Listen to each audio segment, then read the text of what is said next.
Hello, my name's Carol Jarvis and welcome to the British Trombone Society. Today's guest is a giant in the jazz world, having worked with the likes of Shirley Bassey, Chick Corea, Carl Fontana, Randy Brecker, the Count Basie Orchestra, Mingus Big Band, the list goes on and on. He was born in England, but he moved to America aged just 16, I think, we'll check that, to study at the prestigious Berklee College of Music. And after graduating, he moved to New York City in 2007. He became a member of the world-renowned Jazz at Lincoln Center Orchestra, directed by Wynton Marsalis. We are thrilled to have him with us today. Please welcome Elliot Mason. Thanks for chatting to us, Elliot. Carol, great to be here and great to talk with you. And you got all of that right. Nothing, I think the info's perfect, spot on. So I really want to take you back to your early years, Elliot. Can you tell us about sort of where you grew up, how it all started, and the kind of sort of opportunities you had? Yeah, absolutely. So Norwich was the place for me. My mum still lives there. I was trying to get out. I mean, we were as a family, my wife and I have a 3-year-old. We were trying to get out for Christmas. Obviously, just due to the pandemic and everything that's going on, unfortunately, we couldn't do it. We were trying so hard, but it's like, no, let's just give it a rest. But yeah, so my mum's still there in Norwich. My brother as well, trumpet player. And we were both brought up there by my mum, jazz vocalist, and my dad, jazz trombone player and trumpet player. But so I started really young. I mean, I started maybe like four, somewhere around there on trumpet, because I tried to play my dad's like expensive bass trumpet or something, and he was like, "I'm going to go get you a little $10 trumpet for yourself." So I, we started like really young. Brad did as well, and he was just letting us kind of play around with it, and then as we like, if you really want to do it, then you're going to have to take lessons and that kind of stuff. And so then it developed into like him actually being our teacher, like switching from father mode into teacher mode.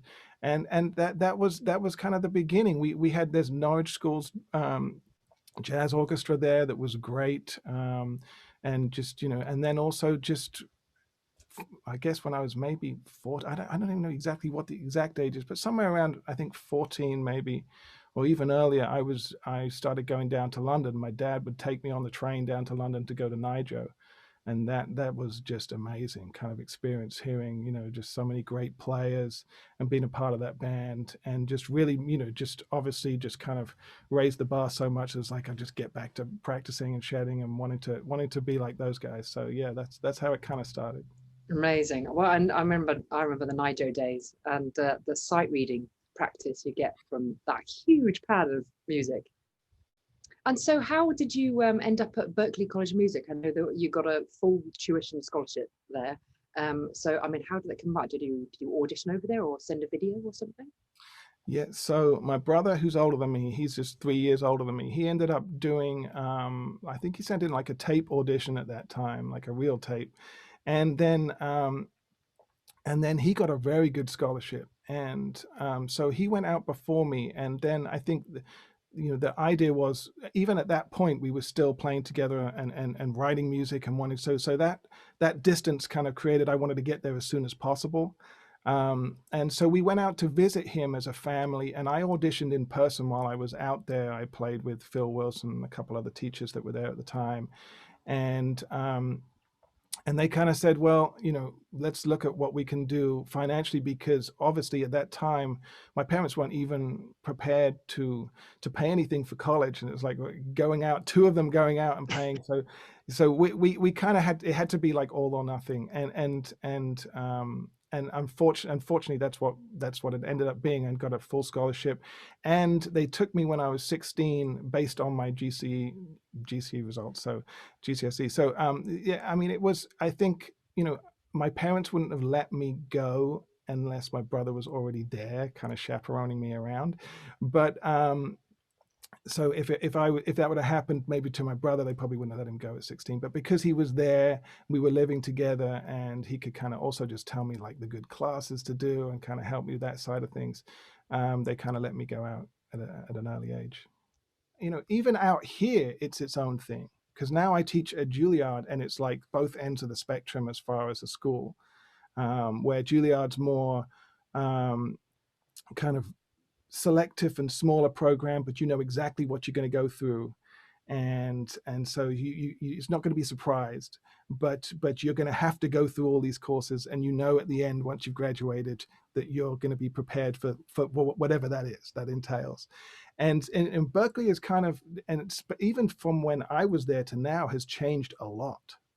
But even from when I was there, it was definitely more diverse musically.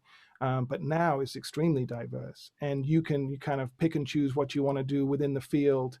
And so I think, to me, each its own, as far as if you want that experience, that is a great college for that. And if you want something that's more kind of focused, tell me what I need to do, go down this path, I need to do that, then I kind of love Juilliard for that side of things as well. But I'm happy to have actually kind of gone through both and be involved in both as well. Fast forward a few years now, joining the jazz at Lincoln Center must have been literally a dream come true. How did it sort of come about? You moved to New York, and then what happened next? Yeah, well, I moved to New York, and then there was 10 years of hell, and then I mean, realistically, we can jump that part, but it was great, and it was humbling, and it was rough as far as living in a city that just, when you first move, a lot of it is about contacts, and I'd gone to school in Boston. And so that side of things, I definitely tell my students, it's like, if you're planning on hanging out in New York for like a year or a couple of years afterwards, look at schools in New York, because you're building up contacts while you're there. And so that was a little bit of a tough transition, as far as first moving to New York, but I mean, it's just, I kind of moved with my brother almost at the same time, and we just wanted to absorb as much music as possible. That was just go there, just listen to the best musicians, absorb as much, and then we'll go back, back home when we're ready.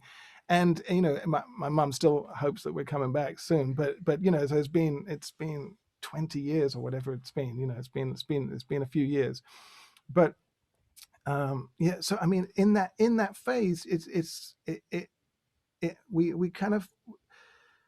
we had times where we were able to practice a lot, which was great.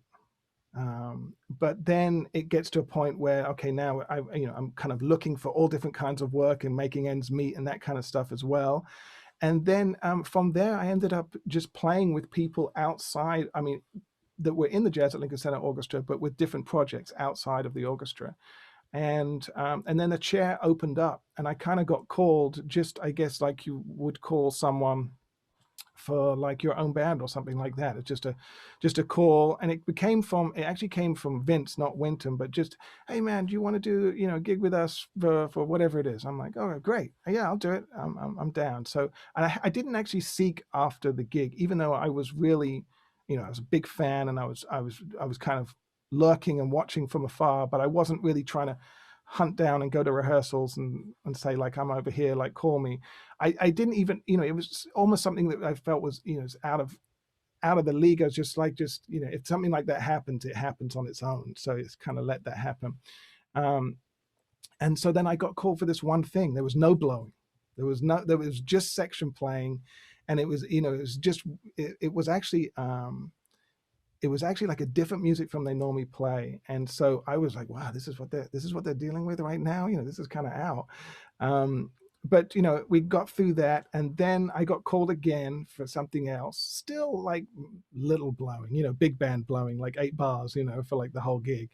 And then after that, I got asked to go on tour. And then after the tour, or during the tour, we had time to kind of stretch a little bit more improvising wise and switch up solos and stuff like that. And then I got asked, but it was also kind of like a family thing of like, let's see how he, is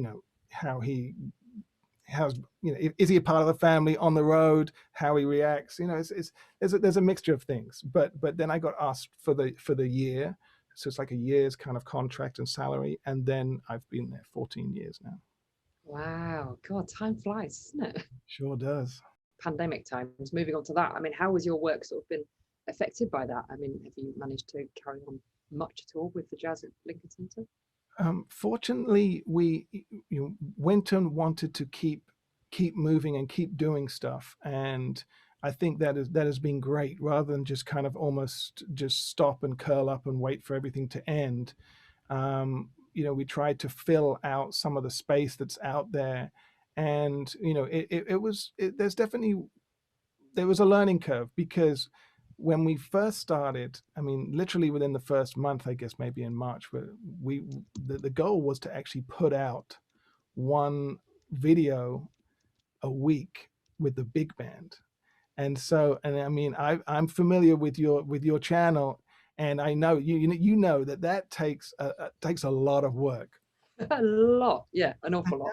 And also we were dealing with some people, like, fortunately I had already like a kind of recording studios. You can see I'm in like studio jail and stuff, and like yourself too.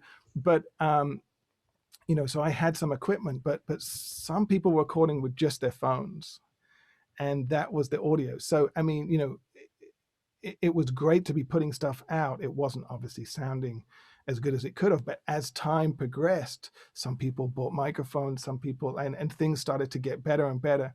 And then we just, you know, so we were doing stuff, almost putting stuff out like once a week. Sometimes it would be a couple of weeks, but so I was in here just recording, you know, big band like parts and stuff, and sending them in, and it was great, because we were still maintaining, playing together and putting shows out that we were going to do that year. We were kind of doing some of those arrangements and putting them out as maybe like one tune here from this show, one tune from that show.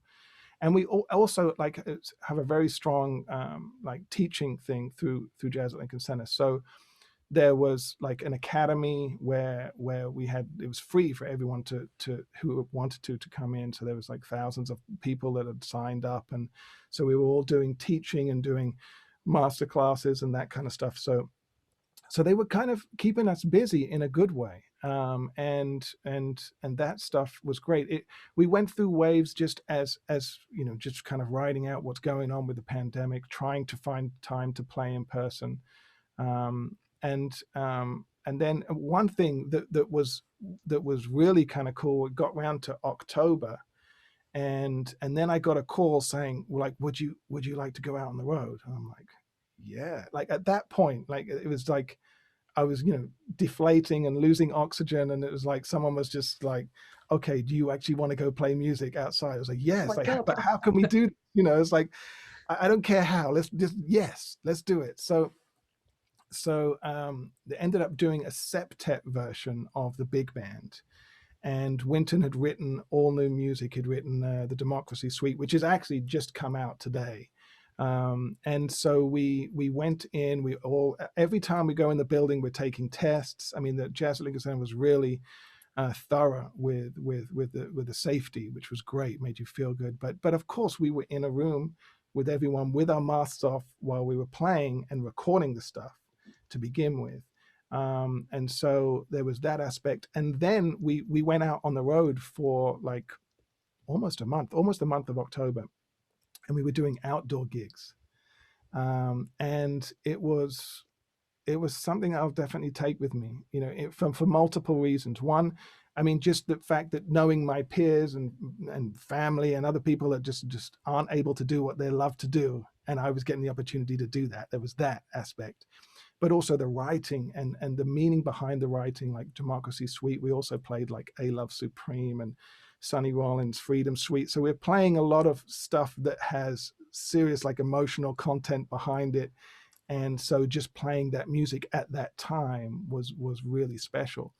And I'll tell you, I know I've gone on for a long time, but I'll tell you one quick story of like out on the road there, because they were all outdoor gigs, and most of them were kind of normal, like outdoor gigs. It still felt weird that, you know, people would want to come up afterwards, and it still had that eerie feeling. But one of them was like an American drive-in movie, like theater thing. And oh, amazing. I'd love to go to one of those. I'd never even gone to one before. So now we're up on stage and there's no PA, nothing. So we're playing, there's mics, but there's nothing coming out of the speakers. They transmit it to all the car radios on a certain radio wavelength. Oh my God, that's incredible. So we're in the field and we can't hear anything. I mean, we don't have monitors on stage anyway, but I'm used to it. But not even out of the big speakers, we couldn't hear anything. and there's nothing coming out, and we're just hearing ourselves coming out of like car radios Oh as they're my standing there God. with the doors open, like cranking it. And it was surreal. It was it was an experience that I will always remember. That people flashing the lights after solos and hitting their horns, it's like it's something that you just I'm never gonna have that experience again. That So is so special. It's amazing. it was. And so there was, there's times like that have definitely kept me inspired and fueled me to like make sure that I'm keeping on top of things and getting ready. And we always, we also did a Christmas show with Jazz at Lincoln Center, which was amazing. Where now, like, I mean, everyone had all their home systems set up and the sound was great. And so it's, it's really been a great progression as far as just remote recording for us as a band.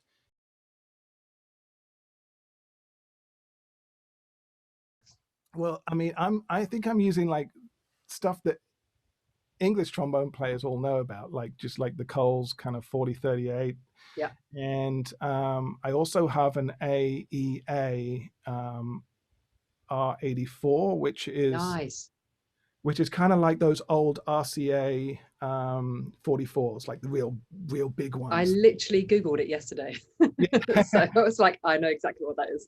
So yeah, I love both of those microphones. They are a little on the darker side, but I tend to, if you look at my videos, they're never really in the video because I'm like 2 feet away or something. I don't like to get too far up on them, and I kind of play a little bit further away because there's that proximity effect, with the ribbons where you get up and it starts to really boom.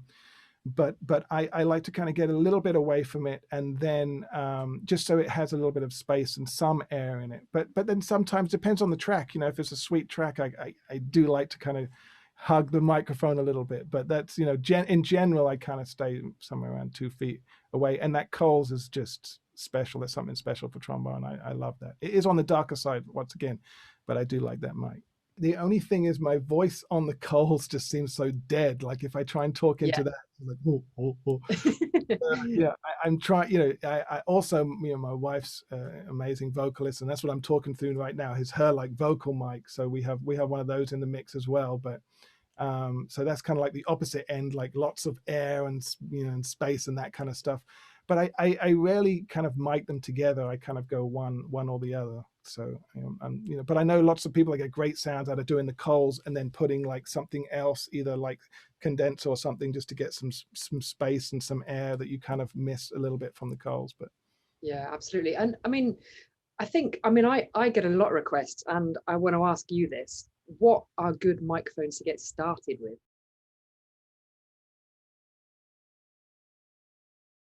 Yeah, I upgraded to the Apollo 8 probably a couple of years ago now, and literally the difference is amazing. The kind of the sound I can get from it and the plugins is just I spend all day every day in here.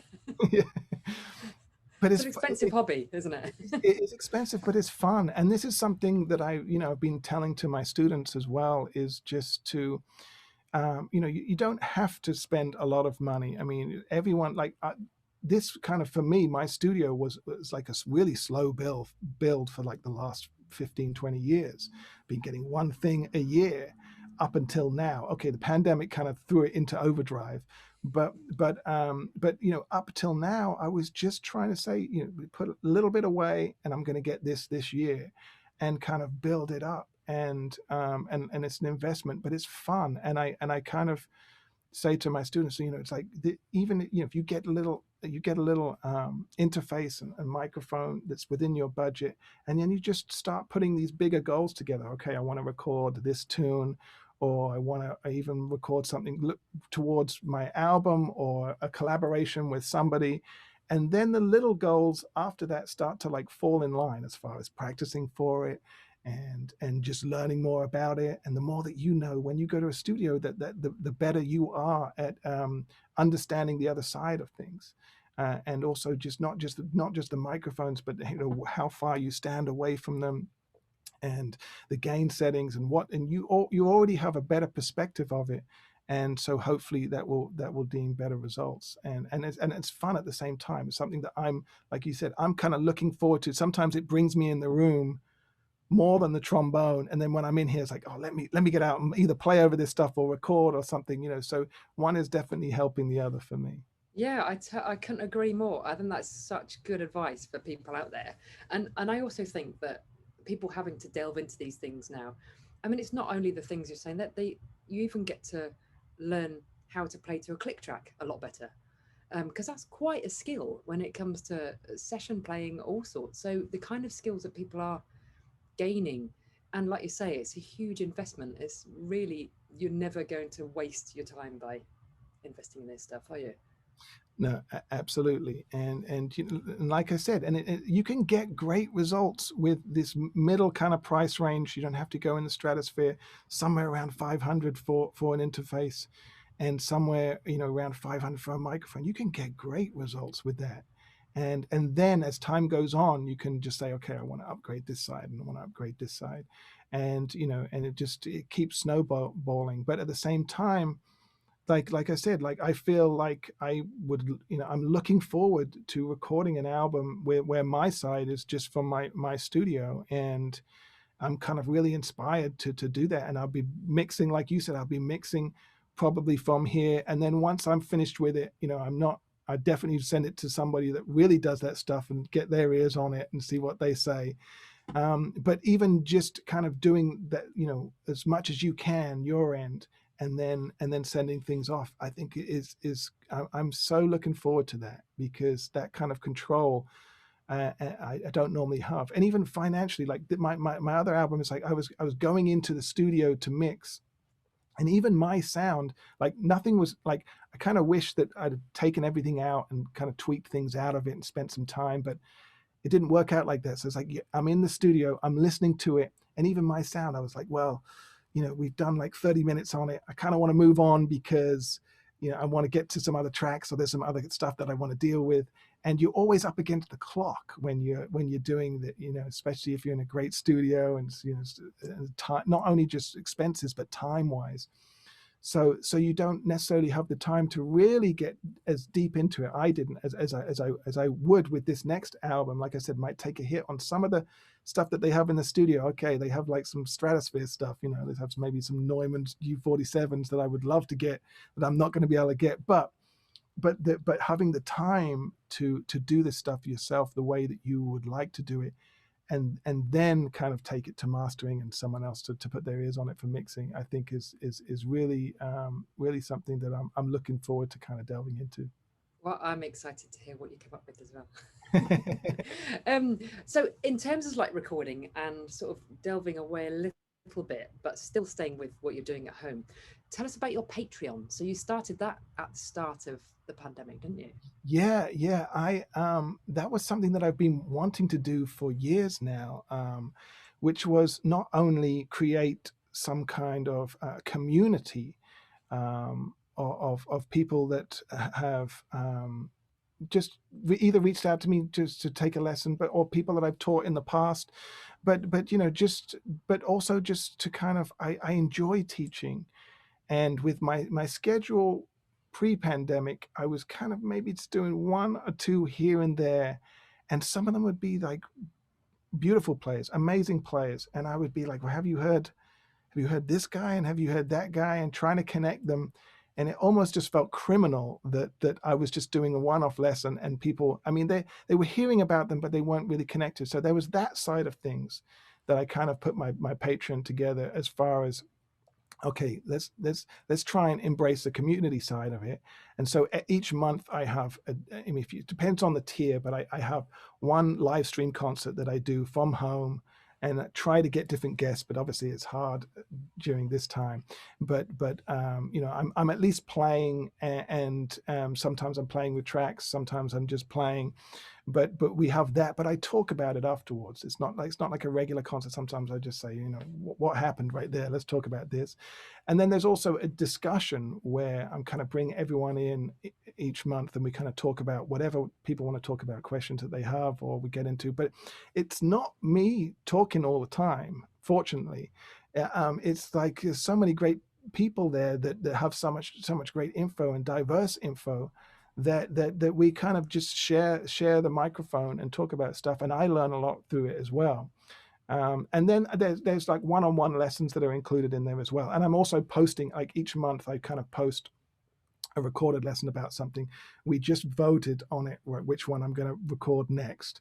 And so funny enough, it was, well, one was renaming chords to try and have a more of a connection with them. So there's that video I'm going to do. And then the other one was recording trombone. So there's going to be, we're going to get a little bit deeper here, as far as I will just take you through, if I was just recording something dry, where I'm standing away from the microphone. And then also, like, if I was to EQ it, I'll show you it all. So, I mean, that's kind of stuff that I'm going to do for that. And those lessons are posted each month. But, you know, if you take a one-on-one with me, you get all of that as well. So you get a part of you get invited to the live stream, the discussion, you get the recorded lesson. You also get to kind of sit and talk with me if you have any questions from any of the other stuff as well. So, honestly, it's been super inspiring for me, because there's so many great players out there. And so hearing them and being more involved with that side of things inspires me. And then just a kind of connection and just to talk stuff, trombone or whatever music, has just helped fuel me and it keeps me on my toes the whole time, to hear some of these young cats that sound so good, you know. So that side of things has been wonderful. So that's one of the things for the pandemic for me that has come out of personally, that has been a positive. When you say about your horn making you smile, whenever I see your horn, it makes me smile. Tell me about your signature series of custom trombones and your bass trumpet. We've had these conversations for years now. I want to have a go on that bass trumpet. Oh, well, we've got to. I mean, you know, whenever you're in New York, but I'm still trying to get out to the UK. I know. Well, I was meant to be there last summer, wasn't I? I was going to be seeing you with the Jazz at Lincoln Center, bringing my students, but. Well, I know. We'll get there. We will. The budget is still there, so we will be there. so yeah, this is my, like, you know, I don't know what to call it, steampunked horn right now. It's like, you know, I helped design this with Mike Corrigan from BAC, and you know, the concept was not to, I didn't want to just build a horn that was a copy of another horn and then just slap my name on it and say, yeah, that's it. I wanted something unique. I wanted something not only that I would really want to play, but also something that kind of hadn't, like, a hole in the market, that I felt like was there, which was, because I'm going to actually, I haven't, I'm going to see if I can get this out. Because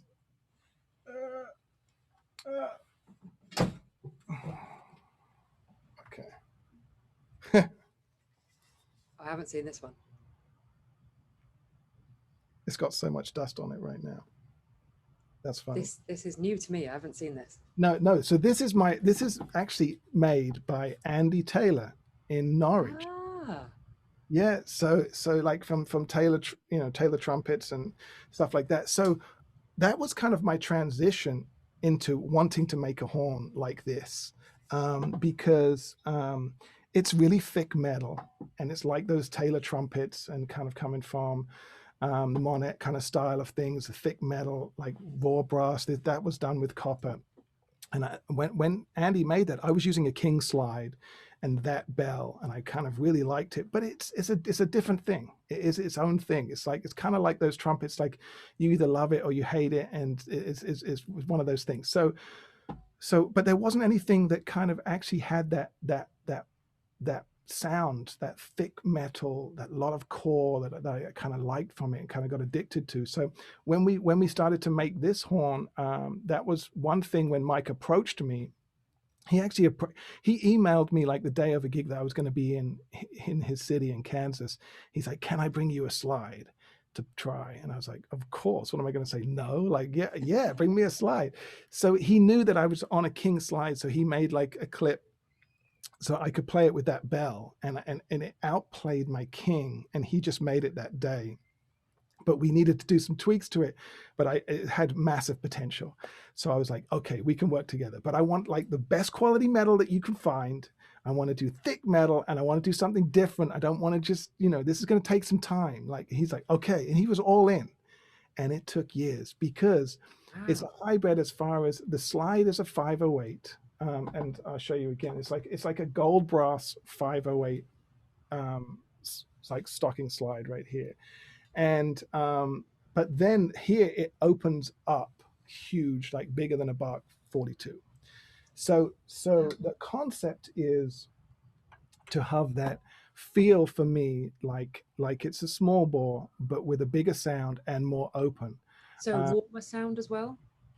It can be a warmer sound depending on I can switch the bells. This is the 9-inch. We're getting into like bass trombone category right here. And what is the finish on that? As I need to know what the finish is, because that just looks so cool. This bell or this one? This one? It's kind of, the finish.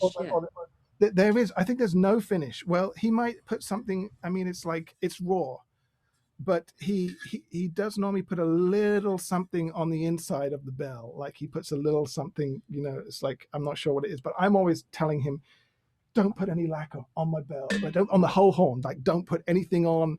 I feel like it's stopping it from vibrating. I don't like lacquer. It's like just let it be natural. But anyway, so it took some time because of stuff like tuning. It's like you're dealing with almost 2 horns of a hybrid put together, 2 different sizes, and so it definitely took a minute, but I love it, and it's something that once for me, like I can't go back to anything else. Like that's it. And fortunately, like I said, it's like either you really like it, if you like that kind of that a lot of core to your sound, that's what the metal has. And also, just being able to spin off the things. He has a stainless steel bell. I have a nickel bell, gold brass, through to bronze, and that was like a 9-inch. I normally use an 8.5-inch, but that was a 9-inch copper. And it's just sort of the bottom part of the bell that you screw off, sort of that much of it, is it? Exactly, similar to like a French horn. And that makes that much difference? Believe it or not, it makes a huge difference. Wow. I wasn't expecting it to make that much difference, but and this is what's crazy to me, is from the bronze to a gold brass bell, same thickness, is like night and day difference. Now, if I'm in here, I'll feel a difference, but if I'm out on stage, it's like I normally switch to the gold brass if I'm playing lead. And as far as it cutting across and feeling like I don't have to work hard, it's like over time, it's like that stamina thing. It's like, okay, your body just naturally adjusts and does what you want it to kind of do, but over time you start to notice it. So with that gold brass, it's like over time at the end of the gig, I feel completely different from with the bronze if I'm playing like some really high stuff or whatever it is. It's challenging the whole time. So it really does make a difference. The stainless steel is like a different kind of ring altogether. It's like a whole other sound. And so as much as I definitely like the one-piece bell, because I understand how people would say, like, it's resonating through the whole bell. I do like that side of things as well. And I have like a one-piece version of it, a light version, which is a little thinner metal. But for me, I just miss that core when I go away from the thick metal. I kind of just miss it a bit and want to get back to that. Yeah. Well, that's amazing. I mean, I didn't really know much about that at all, and the fact that it turns so big around the top, that's amazing. Yeah, and it's crazy because it can fit a King as well, because I have my dad's old 1958 Silver Sonic. So that's like the other end of the spectrum as far as nickel and sterling silver bell, really bright, very resonant. So it's like opposite end. But what's great is I can mix and match. And so I've had students come in. One student had like a newer King sterling silver model, and we just started trading and recording him in my studio, and just I was giving him this slide, giving him my slide, giving him my bell. First of all, he played on the newer horns, and he sounded really good. I was like, man, that sounds good. I don't know if we're going to get better than that. then I was like, well, just try putting on my King, my old King slide. And suddenly it was like, oh yeah, that's a notch up. Definitely, like sound wise, just, it was, I was like, okay, now play my old King with the slide and the bell. It was like, and then the whole place just started to like resonate, like, wine bottles in the other room were like, zzz. I'm like, okay, that's, how did that make such a difference? The old metal and the old, back compared to the new stuff just was huge. And then I started saying, all right, now take my slide from BAC, and his sound just kind of just like, now we're going from nickel to gold brass as well, but it just started to get a little bit more full. He's like, I kind of like this.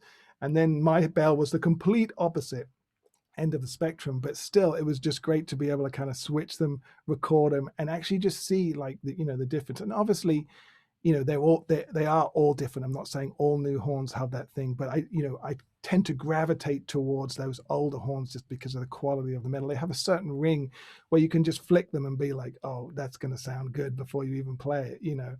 And sometimes the newer ones, they kind of skimp out. It gets a little bit thinner quality metal, or even just now what can be called sterling silver, or what can be called brass. It can have more of everything else but brass in it, like just the laws have changed, so that side of things can sometimes water down those qualities that we kind of look for in the older horns.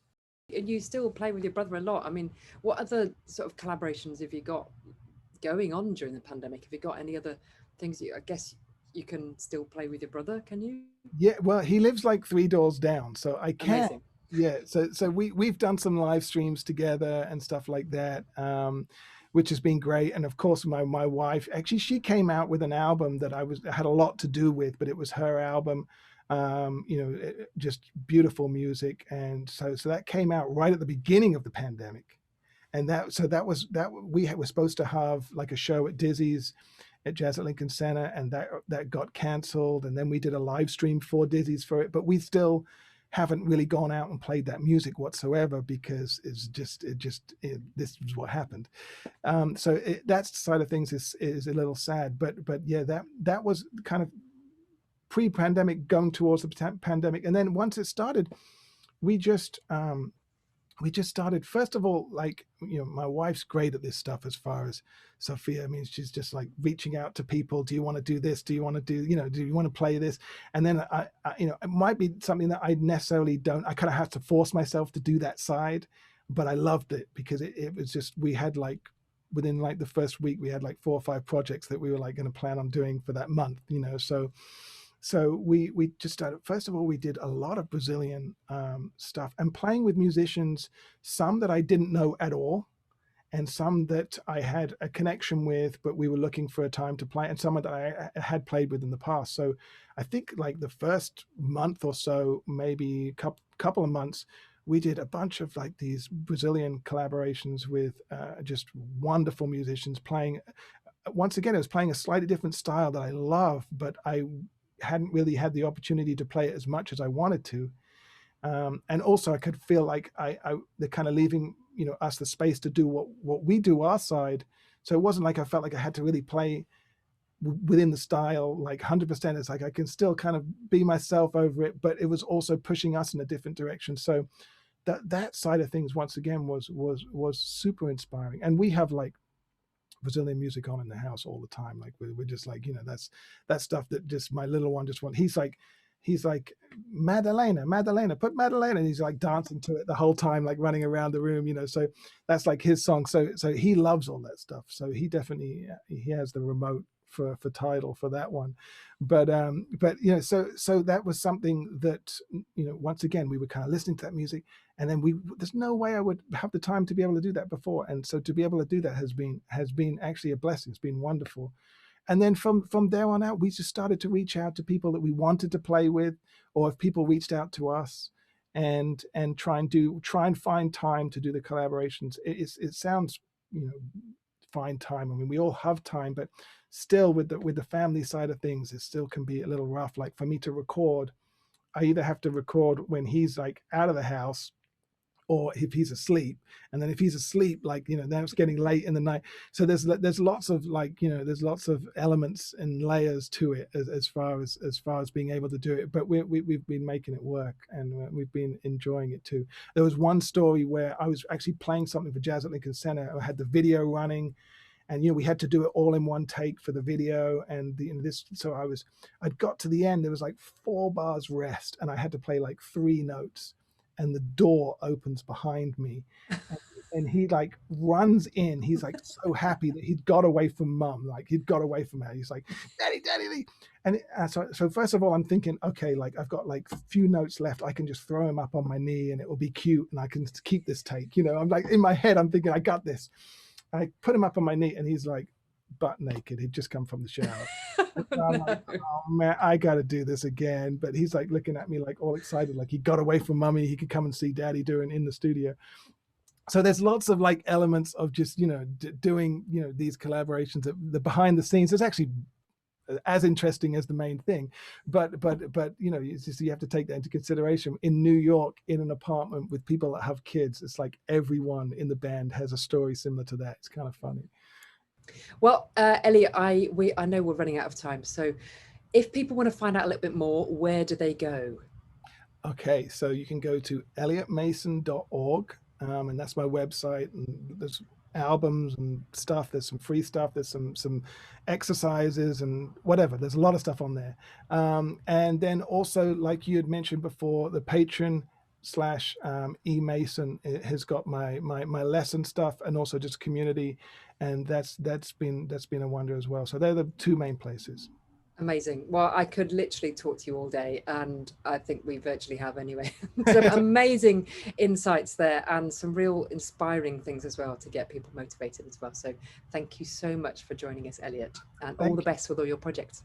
Oh, thank you so much for having me. And look, I mean, I've got this right up here as well, which is my in recognition of chosen as Player of the Year, voted by memberships of the BTS. So that you're always staying with me. I got it in my room. I look at it before I record.